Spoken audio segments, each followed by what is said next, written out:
Hi friends, ఈరోజు వచ్చేసి నేను మీకు జున్ను ఎలా తయారు చేయాలని చూపిస్తాను. ఫస్ట్ అయితే స్టవ్ మీద ఒక పెద్ద గిన్నెలో వాటర్ పెట్టుకోవాలి. ఇంకొక గిన్నె తీసుకొని దాంట్లో బెల్లం తురుము వేసి మంచిగా వాటర్ పోసి కలుపుకోవాలి. కలిపిన తర్వాత కొద్దిగా షుగర్ యాడ్ చేసుకోవాలి. షుగర్ అనేది ఆప్షనల్ అండి, మీరు పూర్తిగా షుగర్తో చేసుకోవచ్చు, లేకపోతే పూర్తిగా బెల్లంతో చేసుకోవచ్చు. ఆ తర్వాత 5 to 6 మిరియాలు వేసి దంచి పొడి దాంట్లో వేసుకోవాలి. ఆ తర్వాత జున్ను పాలని దాంట్లో యాడ్ చేసుకోవాలి.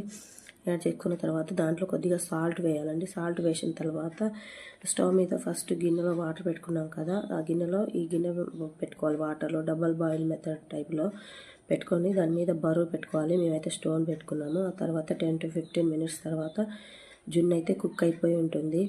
చూసారా, ఇదే అండి జున్ను అయితే తయారైపోయింది. మీరు ఎప్పుడన్నా ఇలా జున్ను తయారు చేసుకొని తిన్నారా? కామెంట్ సెక్షన్లో కామెంట్ చేయండి. ఓకే, జున్ను అయితే సూపర్ ఉంది. బాయ్.